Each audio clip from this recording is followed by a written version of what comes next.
श्री राम दोस्तों, हर हर महादेव। आप लोगों के बीच में एक पचरा गीत प्रस्तुत करने जा रहे हैं, देवी माता का है। आप लोगों को अच्छा लगे तो अपना प्यार दुलार बनाए रखना, कमेंट बॉक्स में जरूर बताना दोस्तों।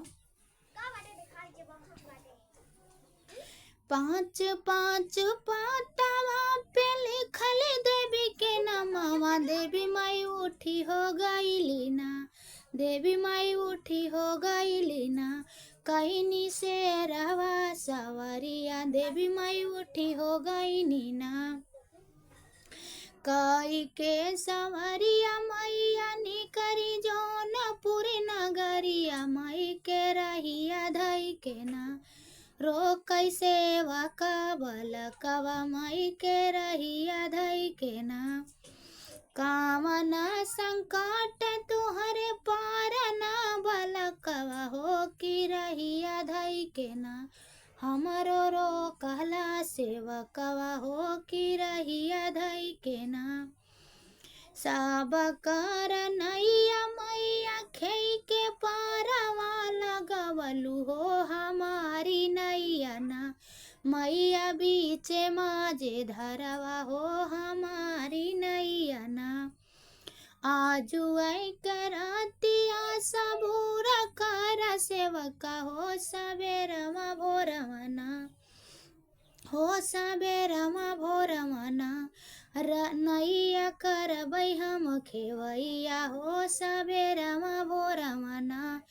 नैया करबै हम खेवैया, हो सबेरवा भोरवना,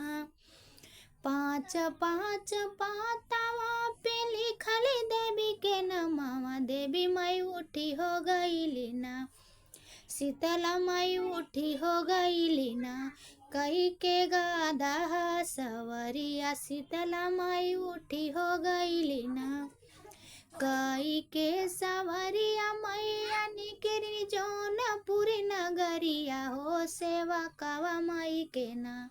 हो बाला कवा माई के ना, रहिया धाई धाई रोकई, हो सेवा कवा माई के ना,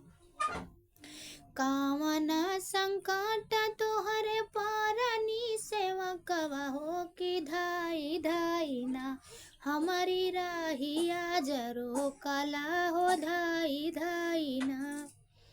सब कर नैया मैया परवा तू लगवलू हो हमारी नैया ना, मैया बीचे माजे धरवा हो हमारी नैया ना, मैया बीचे माजे धरवा हो हमारी नैया ना,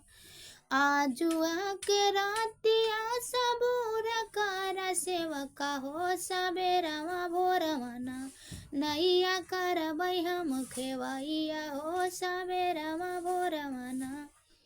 नैया करबै हम खेवैया, हो सबेरवा भोरवना।